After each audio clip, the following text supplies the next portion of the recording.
Hi everyone, welcome back again. So today's in this video we will discuss a very important chapter for the biology student, that is human health and the diseases. So what do you mean by the health? That's a very important term. So as per WHO, it is defined as the physical, mental and the social well-being of an individual. This is termed as a health. So health is very important of every individual, and a good health of an individual has the following advantages. So what are those advantages? If a person is healthy, then he is able to give the better efficiency at the workplace, and it will gonna reduce the infant mortality rate as well as reduce the maternal mortality rate. So these are the few benefits of a healthy human. So altogether brings what? It brings you the economic prosperity, which is quite an important thing for us. Now, on every 7th of April, we celebrate the World Health Day, right? So this is again one of the important question for the competitive exams as well as for the academics, that which day is celebrated as World Health Day. Now let's move to the another one. So there are so many factors that are affecting your health. So what are those factors? So once we are talking about the factors which are affecting your health, that will include your pathogens, malfunction of an organ, malnutrition, pollution and the genetics, right? So these factors all together are responsible for affecting your health, and it results into the manifestation of the disease. So as we already discussed, so health is a physical, mental and the social well-being of an individual. And now let's come to the disease part. So we are defining the disease into the basic differences. For example, if the person is having the disease by coming in the contact with the infected person directly, or the infection can be spread with the help of the droplets, right? Or maybe sometimes the infection can be spread through the contamination of the food and the water. And the third one is quite common in many of the diseases earlier. So diseases are majorly defined as a infectious disease as well as a non-infectious disease. Okay, so these are the diseases which are easily transmitted from one person to another person, which is caused by the pathogens, is termed as the infectious disease. For example, the typhoid, tuberculosis and the ringworm. So these are the few diseases which can be spread from one person to another very easily. Now let's come to the non-infectious disease. What are those? Which are not transmitted from one person to another, and they occur due to the hereditary factors or environment or the deficiencies. For example, the cardiovascular diseases, heart diseases that we commonly call them, diabetes, hypertension, right? All the metabolic disorders are comes under the non-infectious diseases. Now let's come to the simple basic question. So what is that question? Vidal test. I think you have heard about the Vidal test. Doctors most of the time prescribe the Vidal test if you are having the fever for the longer duration of a time, right? So Vidal test is a diagnostic test for which of the disease. So the right answer is the fourth one, that's a typhoid fever. Now let's come to the bacterial diseases in the humans. So there are so many bacterial diseases in the humans, that includes your typhoid, diphtheria, whooping cough, which is also known as pertussis, and the tetanus, which is lockjaw, and the bacillary dysentery, which is a शिजलोसिस. ना अब ये होता किस वजह से है ये देख लेते हैं. Typhoid is caused by the Salmonella typhi. ये बहुत एग्जाम्स में पूछा जाता है कि ये किस बैक्टीरिया की वजह से हो रहा है. ठीक है, अभी जो हम इस टेबल में डिस्कस कर रहे हैं, this is all the bacterial diseases in the human beings. ठीक है, diphtheria is caused by the Corynebacterium diphtheriae. whooping cough is caused by the Bordetella pertussis. Tetanus is caused by the Clostridium tetani, and the bacillary dysentery is caused by the Shigella dysenteria. अब mode of transmission क्या है, कैसे फैलता है, means infectious है या फिर non infectious है, मतलब डायरेक्टली फैल रहा है या किसी के थ्रू अपने आप है. तो टाइफाइड कैसे होता है, कंटेमिनेटेड फूड एंड वाटर की हेल्प से होता है, फैलता है ये, है ना. एंड सबसे ज़्यादा जो ऑर्गन इसमें अफेक्ट होता है, this is your small intestine. and this is the reason that the patient in the typhoid is having the high grade fever, weakness, stomach pain, constipation, headache, intestinal perforation, and sometimes results into the death. And diphtheria is caused because of the respiratory droplets. Means if a person is having that, then with the help of the sneezing and the other forms of droplets, it can be spread very easily. It affects your lungs basically. So symptoms will comes like the sore throat, difficulty in the breathing, सांस लेने में patient को दिक्कत होना शुरू होती है. Whooping कफ को अगर हम देखें तो ये भी ड्रॉपलेट इन्फेक्शन से स्प्रेड होता है आपका, ये भी आपके लंग्स को ही अफेक्ट करता है. और इसमें जो सिम्टम आता है आपका वो आता है आपका बहुत ज़्यादा कफिंग होना. बच्चों में अक्सर करके देखा जाता है कि उनको कन्वर्जन्स मतलब कि हल्का सा सीजर्स भी आते हैं अचानक से, जैसे हम हिंदी में दौरे बोलते हैं. तो इस तरह के सिम्टम्स भी बच्चों में देखने को मिलते हैं. Now tetanus. टिटनेस कैसे होता है? कोई आपको चोट लगी सपोज, वहाँ पर क्या हुआ, आपको इन्फेक्शन हुआ, आपने प्रॉपर क्लीन नहीं किया किसी वजह से, या फिर आपको जिस चीज़ से चोट लग गया वो रस्टेड था, मीन्स वहाँ उस पर जंग लगी हुई थी, तो जैसे वो आपके ब्लड के कांटेक्ट में आता है वो टिटनेस कॉज करता है. तो wound infection is one of the major reason of caused the tetanus in the people. It कहाँ पे अफेक्ट करेगा? It will affect only on the muscles of the body and it will result into the symptoms of the spasm of the muscle of the jaw and the face. Means कि आपके jaw और face की जो muscles होती हैं उनमें stiffness cause कर देगा, स्पाज्म कॉज कर देगा, जिसकी वजह से you are not able to open it and severe painful होता है वो. So this is the symptoms of the tetanus. अब बैसिलरी डिसेंट्री में हम देखें तो इसमें फीको ओरल रूट है, faecal oral route. That means ये भी कंटेमिनेशन से ही स्प्रेड होगा. इसमें जो ऑर्गन इन्फेक्ट होगा that is your intestine, and इसमें जो सिम्टम्स आएंगे आपको that is your abdominal pain, blood and the mucus in the stool. So these are the bacterial diseases in the human beings, and these are the few modes of transmission. Most of them are contaminated with the food and the water and affecting the lungs, small intestine, and the muscles of the body. Now, there is a very previous year question. The causative agent of dash is bacteria. अभी हमने ऊपर discuss किया है ना, तो किसका सबसे बड़ा रीज़न, मतलब ये जो सिम्टम्स, ये जो आपको 4 ऑप्शंस दे रखे हैं, इसमें से कौन सी डिजीज़ आपकी बैक्टीरिया की वजह से होती है? तो ये आपका होमवर्क है, आप मुझे कमेंट्स में इसके बारे में बताएंगे, ठीक है. Now let's come to the viral diseases. अभी तक हमने बैक्टीरियल डिजीज़ के बारे में पढ़ा था, अब हम देखते हैं वायरल डिजीज़ के बारे में. तो वायरस की जब हम बात करेंगे तो इसमें हमारे पास इन्फ्लुएंजा आता है सबसे पहले, ठीक है. इन्फ्लुएंजा किसकी वजह से होता है आपका? ऑर्थोमाइक्सोवायरस. सिम्टम क्या आएगा? सोर थ्रोट आएगा. जितनी भी वायरल डिजीज़ है उसमें हमेशा आपका रेस्पिरेटरी ट्रैक्ट इफेक्ट होगा ही होगा. मोड ऑफ इन्फेक्शन क्या रहेगा? ड्रॉपलेट इन्फेक्शन रहेगा. एंड ऑर्गन्स अफेक्ट कौन से रहेंगे? नोज, थ्रोट एंड लंग्स, ठीक है. Good. Now let's C measles. Measles में जब हम देख लेते हैं तो मीजल्स में क्या आता है?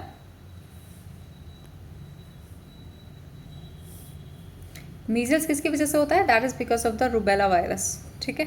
And the reddish rash appears हो जाते हैं बॉडी के ऊपर में. ये भी ड्रॉपलेट इन्फेक्शन से फैलता है और ये कहाँ पूरी बॉडी का इम्पैक्ट करता है.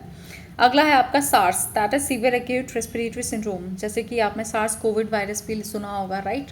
सो वो भी इसी का एक वेरिएंट है. ये किसकी वजह से होता है? सार्स कोरोना वायरस की वजह से होता है. हाई ग्रेड फीवर है जिसमें you are well aware about the COVID symptoms. So again respiratory droplets is a major mode of spread and the lungs are affected by this. Now let's see the chikungunya. Chikungunya किसकी वजह से होता है? It is caused by the chikungunya virus and it affect your joints. जब भी किसी को chikungunya होता है तो उसमें हमेशा जॉइंट्स में पेन बहुत लंबे समय तक रहता है. एडिस इजिप्टी, ये क्या है? ये इसका मोड ऑफ स्प्रेड है, मतलब कि ये इसके द्वारा ही फैलता है. और ये एडिस इजिप्टी क्या है? It's a kind of a mosquito, ठीक है. ये इसका होस्ट की तरह काम करता है और ये सबसे ज़्यादा कहाँ इफेक्ट करता है? बॉडी पे इफेक्ट करता है. डेंगी क्या है? फ्लैवी राइबो वायरस, ठीक है. ये इसकी वजह से स्प्रेड होता है. इसमें भी अगेन फीवर, वीकनेस, रैशेस आता है. इसमें भी जॉइंट पेन पेशेंट्स में देखने को मिलता है, ठीक है. Now it is cause by the female Anopheles mosquito. ये भी अगेन इसका होस्ट है. एंड प्लेटेलेट काउंट बहुत ज़्यादा रिड्यूस हो जाते हैं डेंगी में. So this is a very important thing. तो ये थी आपकी वायरल डिजीजेस. जिसमें आपका इन्फ्लुएंजा आ गया, measles, SARS, chikungunya, the dengue. Okay, अब देख लेते हैं हम प्रोटोजोआ डिजीजेस। प्रोटोजोआ की वजह से कौन सी बीमारियां हैं जो होती हैं ह्यूमंस में, तो उसमें आता है आपका malaria and the Plasmodium falciparum. Malaria किसकी वजह से होता है? आपका प्लाज्मोडियम की वजह से होता है। सो डिफरेंट स्पीसीज हैं प्लाज्मोडियम की, ये भी कई बार एग्जाम्स में आता है कौन कौन सी हैं। तो 3 है हमारे पास, 3 में से हमारा जो फैल्सीपेरम है जो थर्ड है, इसकी वजह से ये डिजीज़ होती है। ठीक है, so you have to be remember the species name which is quite important for this. Now let's see the vector of the disease. अब हमने vectors की बात की, जैसे हमने बोला है ना मच्छर की वजह से हो रहा है, बट वो क्या है, वो होस्ट की तरह काम कर रहा है, वेक्टर की तरह काम कर रहा है। So vector of the disease, female anopheles mosquito transfer the plasmodium from a sick to healthy person. Anopheles mosquito ये भी आपका मलेरिया के लिए रिस्पॉन्सिबल होता है। तो ये क्या करता है, एज अ होस्ट वर्क करता है। ये स्पोरोजोइट्स को अनहेल्दी पर्सन से लेकर हेल्दी पर्सन में ट्रांसमिट कर देता है। And the cycle, life cycle जो है प्लाज्मोडियम की, वो क्या है, डायजेनेटिक है, दैट इज 2 होस्ट में जाकर कंप्लीट होती है ना। तो लाइफ साइकिल ऑफ प्लाज्मोडियम, ये भी एक बहुत ही अच्छा क्वेश्चन है कि ये कैसे होती है। सो नेम अ डिजीज, एक क्वेश्चन एक और है आपके लिए। So what is the name of the disease that is transmitted by the mechanical carrier? This is again a homework, so let me know about it in the comments. Okay, so plasmodium की जो life cycle है वो 2 host में complete होती है। Vectors of the disease में क्या आता है आपका, फीमेल एनोफिलस मॉस्किटो है जो कि स्पोरोजोइट को ट्रांसमिट करता है अनहेल्दी से हेल्दी पर्सन में। ठीक है, so let's see the life cycle of that, ये कैसे कर रहा है। सो सबसे पहले स्पोरोजोइट्स कहाँ जाएंगे, salivary gland of the mosquito जो कि बॉडी में एंटर करते हैं ह्यूमन के, फिर उसके बाद में ये ब्लड स्ट्रीम में जाते हैं एंड वहाँ से ये कहाँ जाते हैं आपके लीवर में एंड मल्टीप्लाई कर जाते हैं लीवर सेल्स में। ठीक है, and the parasite are released into the blood, फिर ब्लड में जाकर लीवर सेल्स को बस्ट कर देते हैं। ठीक है, अब क्या होता है, ये आरबीसी पर अटैक करना शुरू करते हैं। अब आरबीसी पे जब ये अटैक करना शुरू करते हैं तो आपकी आरबीसी भी रप्चर हो जाती है एंड वहाँ से एक टॉक्सिन रिलीज होता है, that is hemozoin. So hemozoin जो होता है वही रिस्पॉन्सिबल है मेनली किसके लिए, हीमोजोइन जो आपका है वो रिस्पॉन्सिबल है आपका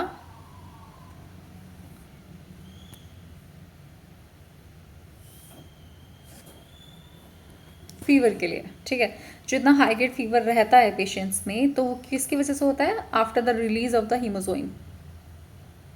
okay, clear. So mesozoites enter into the RBCs and develop into a micro and the megagametocytes. So the gametes along with the blood of the human enters the body of the mosquito when it bites the human. Now the development takes place into the stomach of the mosquito and the gametes fuse and form the zygote, and the zygote new develops into the mosquito's bodies to form the sporozoites, and the sporozoites move to the salivary gland of the mosquito and stored there, and they are injected again to the human body during the bite of the mosquito. So this is the whole cycle that goes again and again to show the life of the plasmodium, how it is all transmitted into the people. So the treatment of chloroquine that is extracted from the bark of a cinchona tree. In homeopathy, cinchona is a medicine which is normally known as the China, and chloroquine is a very old medicine जिसे बहुत ही widely use किया जाता है किसके लिए, fever के लिए, specially malaria जिसमें ठंड से बुखार आता है। ठीक है, अब इसमें क्वेश्चन है कि why does the malarial parasite needs 2 hosts? It's a very interesting question. So just it's your homework and let me know if you have any doubt in this. बीच बीच में क्वेश्चन समझते दे रहे हैं ताकि आपका कंसंट्रेशन बना रहे. So this is basically a life cycle of a plasmodium that we already discussed कि what is happening actually. It's a pictorial diagram and now prevention of malaria. How can you prevent the malaria again? So it's again a very important question. So it's very important to use a mosquito repellent lotion spray and close the water reservoirs and the drain them regularly. Prevent the stagnation of the water, and regular cleaning of the cooler is very important if you have at home. Windows should be provided with a wired mesh and use bed nets, which is machadani, and the gambusia fish should be introduced into the ponds that feeds a mosquito larva. Mosquito कैसे बनता है, larva से बनता है ना, उसमें कोई egg नहीं होता है, सो लार्वा फॉर्मेशन होता है, उसी से वो डेवलप होता है। सो गैम्बूसिया इज़ अ फिश, ये बहुत ही इंटरेस्टिंग है कि जो मॉस्किटो लार्वा को फीड करती है, खाती है, इसीलिए अगर आप उसको रखते हैं तो that will help you to get rid of these mosquitoes. Now let's see the other diseases which is caused because of the protozoa. Protozoa की वजह से कौन सी डिजीज होती है? अमीबिक डिसेंट्री या फिर अमीबाइसिस। ठीक है, अब ये मेनली क्या कौन सा रिस्पॉन्सिबल है? Entamoeba histolytica. किसकी वजह से होता है ये? कंटेमिनेटेड फूड एंड वाटर की वजह से हो रहा है आपको। और सिम्टम क्या आएंगे इसमें? अगेन फूड एंड वाटर की वजह से कंटेमिनेट हो रहा है तो ऑब्वियसली आपके एब्डोमिनल पेन आएगा, क्रैम्प्स आएंगे, स्टूल बहुत ज़्यादा हो सकता है, या फिर म्यूकस बहुत ही ज़्यादा मात्रा में, या कॉन्स्टिपेशन भी हो सकता है। तो इसमें से कोई भी सिम्टम हो सकता है। मेनली जो अफेक्ट करेगा ये आपके लार्ज इंटेस्टाइन को अफेक्ट करता है। अगला है आपका जियार्डियासिस। ये जियार्डिया इंटेस्टिनलिस की वजह से होता है। इसमें भी आपका food and water he contaminate करेगा एंड अगेन इसमें एब्डोमेन अफेक्ट होगा और इंटेस्टाइन ही अफेक्ट होगी। ठीक है, अगला है आपका trypanosomiasis which is cause because of the trypanosoma gambiense. इसमें ये आपकी एक मक्खी की वजह से होता है which is a fly which is a glossina palpalis. And इसमें जो सिम्टम आता है लिथार्जिक एंड अनकॉन्शियसनेस, मतलब बहुत ज़्यादा थकावट हो सकती है या फिर लोगों में चक्कर भी आते हैं। ये आपकी ब्रेन को अफेक्ट करता है। ठीक है, kala azar is again a protozoa disease which is cause because of the leishmania donovani. And इसमें भी अगेन एक फ्लाई है, मक्खी है, जिसकी वजह से आपको सिम्टम्स क्या आएंगे? फीवर आएगा एंड एनीमिया। और जब फीवर और एनीमिया की जब हम बात करते हैं तो इसमें आपका जो इम्पैक्ट होगा that is the liver and the spleen. ठीक है, so let's come to the fungal disease in the human. Fungal disease में क्या आता है? Ringworm which is also known as tinea in the medical language. ठीक है, it is very common during the change of the weather, like rainy season is a very favorite season for developing any kind of the ringworm or the tinea in the people. Causative organism क्या है इसमें हमारे पास? ट्राइकोफाइटिन, microsporum and the एपिडर्मोफाइटिन। Symptoms क्या आते हैं? Skin पे ही सारे symptoms आते हैं, इचिंग भी हो सकती है और वहाँ से स्किन लीजन्स भी हो सकते हैं। मोड ऑफ स्प्रेड क्या है? सॉइल हो सकता है आपका या फिर इन्फेक्टेड पर्सन और द इंडिविजुअल। ऑर्गन्स क्या अफेक्ट होंगे आपके? Skin, hair and the scalp. Scalp is also one kind of skin, right? Now let's come to the disease that which is caused by the helminths. ये आपका एक और chart आ गया। ये इतना इम्पॉर्टेंट नहीं है, एग्जाम्स में नहीं पूछा जाता है। इसमें से जो मेन है जो पूछा जाता है that is your this filariasis. इसकी वजह से क्या होता है?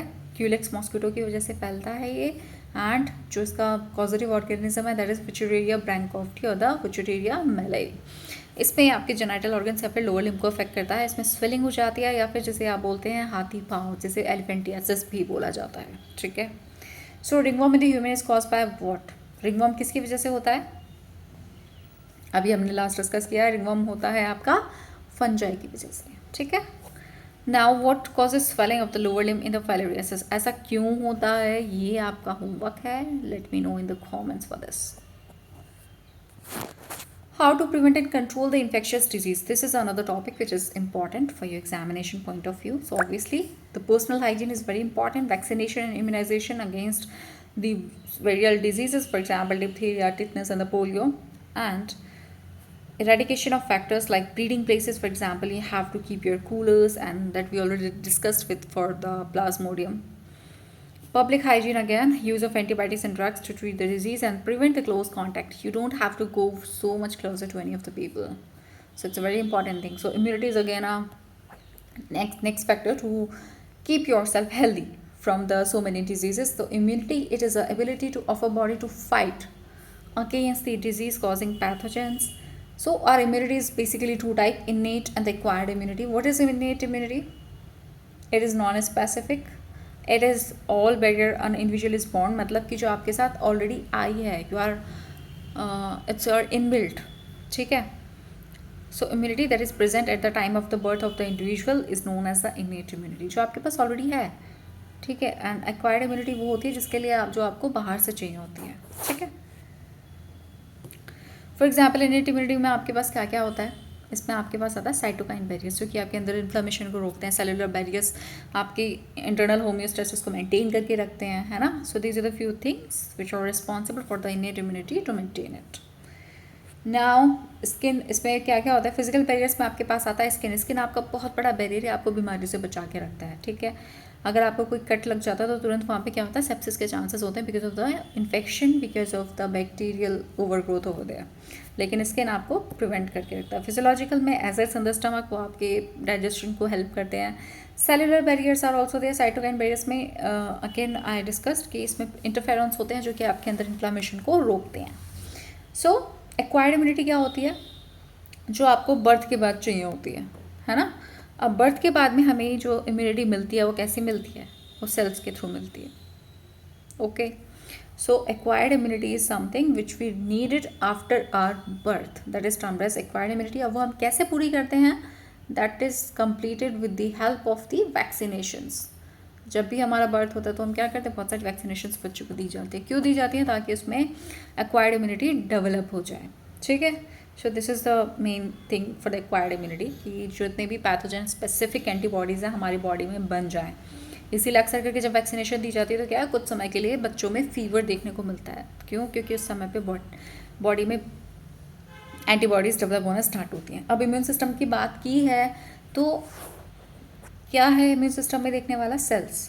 ठीक है, अब लिम्फोसाइट्स आपके होते हैं, जो बच्चा होता है उसमें बेसिकली क्या होता है, कहाँ से बनते हैं सेल्स, लीवर और स्प्लीन से बनते हैं, है ना. और एडल्ट्स में कहाँ से बनते हैं, बोन मैरो और लिम्फ नोड से बनते हैं. ये चीज़ थोड़ी सी ध्यान देने वाली है. ठीक है, बच्चे की जब हम बात करेंगे, फीटस की जब हम बात करेंगे, तो हम बात करेंगे दो चीज़ों की, that is spleen and the liver. बड़ों में जब हम बात करेंगे एडल्ट में, so that will be your bone marrow and the lymph nodes. So there are two main type of lymphocytes, B lymphocyte and the T lymphocytes. ठीक है, P lymphocyte क्या होते हैं, in mammals they are differentiated in the tonsil and the pH patches and the appendix. These are the types of immunoglobulin. IG जो हमारे पास कितने type की होती हैं, ह्यूमंस में हमारे पास 5 तरह की इम्यूनोग्लोबिन्स होती हैं, IgG, IgE, IgD, IgM and IgA. So IgG जो होती है वो बच्चे को माँ के दूध से मिलती है. ओके, सो द कोलोस्ट्रम और the initial days of the milk in the females is highly rich in the IgG. So the antibodies are also called as immunoglobulin, जिसमें हम ऑलरेडी डिस्कस कर लिया है कि ये 5 तरह की होती हैं. टी लिम्फोसाइट्स क्या है आपके, टी लिम्फोसाइट्स होते हैं जो कि आपके natural killer cells, helper T cells and the suppressor T cells. तो ये डिफरेंट 3 तरह के होते हैं आपके टी है, जैसे कि आप डायग्राम में देख रहे हो, T helper lymphocytes and the T helper lymphocytes, killer and helper sorry. So killer one are those which show the phagocytic activity, मतलब कि अगर आपकी बॉडी में कोई बाहर का सेल घुस गया है तो उसको ख़त्म करने का काम कौन करेगा, natural killer T cells. Helper T cells क्या करते हैं, ये आपकी एंटीबॉडीज़ को इन्हेंस करते हैं, उसकी एक्टिविटी को इन्हेंस करते हैं and natural killer T cells को प्रमोट करते हैं. सप्रेसर सेल्स क्या होते हैं अब आपके, सप्रेसर सेल्स वो होते हैं जो आपकी होल इम्यून बॉडी को प्रोटेक्ट करके रखते हैं. ठीक है, तो ये हो गया टी सेल्स आपके. अब एक्वायर्ड इम्यूनिटी फर्दर 2 तरह की होती है, जिसमें आपका एंटीबॉडी मीडिएटेड इम्यूनिटी है और सेल मीडिएटेड इम्यूनिटी है. ठीक है, अब ये देख लेते हैं जल्दी से 2 तरह की इम्यूनिटी ये क्या है. सो और सेल मीडिएटेड इम्यूनिटी कंट्रोल किससे होती है, हमारी टी लिम्फोसाइट से होती है, और acquired immunity is controlled by the B lymphocytes. इतना आप याद रख लो, that will be more than sufficient for you for the examination purpose. Active immunity and the passive immunity, already we discussed that कि for example the immunity which is developed naturally because of the disease it is known as active, और passive वो होती है जिसे हम बच्चों में antibiotics दे करके या फिर वैक्सीनेशन करके या फिर कोलोस्ट्रम जो माँ का दूध रहता है उससे वो डेवलप होती है. This is why vaccination and the immunization is very important in children's at the time after the birth. ठीक है, सो कोलोस्ट्रम क्या होता है, इट्स अ मेडिकल टर्म, जो हम इनिशियल डेज ऑफ मिल्क रहता है मदर्स में उसको बोलते हैं. वैक्सीनेशन क्या होता है आपका, vaccination is a process of introducing preparation of the proteins of pathogens or killed or inactivated pathogens into the body to generate the antibodies. ठीक है, उसमें हम पैथोजेंस को डालते हैं ताकि उसमें आपकी एंटीबॉडीज़ बने. अब जो आपका है ध्यान देने वाला चीज़, this is your antibodies again, immune system we have covered.